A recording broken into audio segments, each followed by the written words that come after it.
Hello, if you don't know me, my name is Jan, which is spelled J-A-N, like Jan. And despite all the benefits that come with sharing a name with your 78-year-old grandmother, it comes with some downsides for sure. Probably the most annoying thing I have to deal with on a regular basis is substitute teachers. Just saying it is enough to give every Indian kid in the audience flashbacks to hearing their name butchered. But you know, for me, there's not a lot of guessing involved. You know, 95% of the time, Jan, every time. But that only makes it that much more confusing when they somehow manage to get the incorrect pronunciation wrong. Let me give you a few examples. So one time, they called me John because I think they thought I spelled my own name wrong. Another time, a very sweet old lady decided to be very formal with me and went with Janet instead. Another substitute thought I was Hispanic, which is a very bold choice, and decided to go for Juan. But you know, there's probably this one substitute teacher in specific who will always stick with me. You know, one day, I was minding my own business in AP Euro when this 5'1", short-haired, sunglasses wearing indoors substitute teacher walks in with that "let me talk to your manager" kind of confidence. She really belongs in Naperville. So she walks in and she is flying through this attendance list. Those Indian kids do not stand a chance.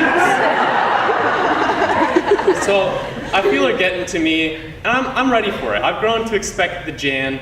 She gets to me and she goes, "Jan, no big deal. Here." But instead of her moving on to the next name, she goes, "Nope." Now, I'm not sure if you guys have ever had your name declined. But it's a hell of a lot more confusing than being called Janet. You know, and because of her confidence, at first I believed her. I always felt like more of a Kevin instead. It's like she was trying to play a Jedi mind trick, trying to convince me that this was in fact not my name.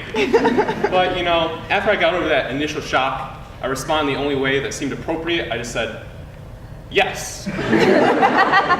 And she just said, "Oh, okay," and moved on. If you're gonna walk into a room with that much confidence, you gotta back that up for sure. It's like someone coming up trying to mug you and saying, "Give me all your money." And you say, "Oh, sir, please don't." And they go, "Oh, okay." But you know, for all the complaining I do about my name, my mom has it a lot worse. My mom's name is spelled M-A-L with an accent, G-O-R-Z-A-T-A. Don't hurt yourself trying to pronounce that one. I've tried many times. But you know, my mom loves telling me stories about how she was growing up in Poland and how school life was for her, and how she did so much better in school than I did. So I go, "All right, Mom, what was the worst grade you ever got?" She goes, "I only ever got one F in my life, and it was because I could not throw a grenade far enough."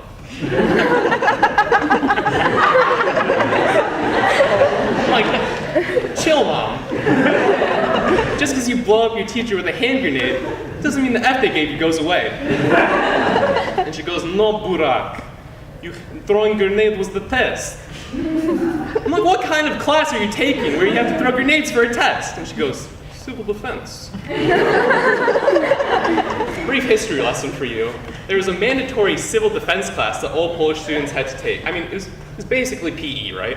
You have physical activity, you work with other people, and you operate military-grade weaponry. So I'm talking to my mom. She's like, "Yeah, we shoot guns, we throw grenades, no big deal." And so I'm like, "What classroom did you have this class in?" She goes, "Library." I'm kidding, in our shooting range. My mom's school didn't have a pool, but it had an armory. And that's kind of badass. But alright guys, I don't want you guys to think that Europe's one backwater continent. That's what America's for. But you know, one of the best trips I took, in fact, was to Italy, which is in Europe if you don't know.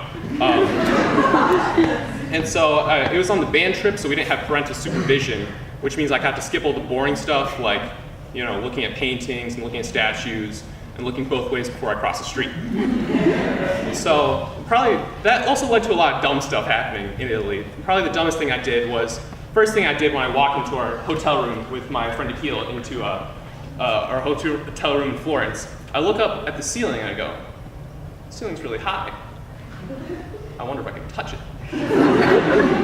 Now, usually I'm pretty good at touching ceilings. I'm kind of built for that. But this ceiling was like 13 feet off the ground. I was not going to touch the ceiling. But being a very resourceful guy with a distinct lack of foresight, I go, I can jump off that bed. So in a truly embarrassingly short amount of time after entering this room, I jump off the bed. Well, off is a strong, I jump through the bed. I snap the bed frame in half. So, continuing to overestimate my abilities, I then fix the bed. I turn to my friend Akil and I go, I'll take the other bed. He goes, no, you're taking that one. I go, trust me, Akil, it's fine. I can stand on it now. It was not fine. I could not stand on it now. So now I go back to fix this bed for a second time. And you may recall, the first time I tried to fix this bed, it didn't work. But this time, I had experience fixing beds. So while I'm doing this, I see Akil, and he realizes what's about to happen. He's pulling people in from the hallways. And I turn to him, I'm feeling pretty confident. He goes, hey, Jan, show these people what you just did. I go, well, I'm not one to disappoint, so I thought I would demonstrate what just happened. I demonstrated very accurately what just happened. After breaking the bed the third time,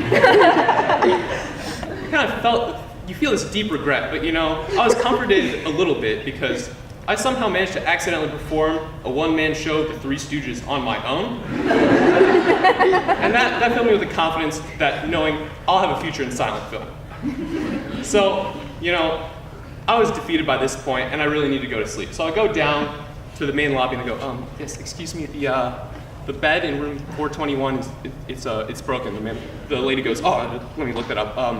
Would you know who happened to break it? I'd be like, would there be a fee for the person who may have happened to break this bed, and would that fee be repeated if they broke it multiple times? And the lady's like, of course there'd be a fee. Is your name Jan? And I turn to her and I go, nope.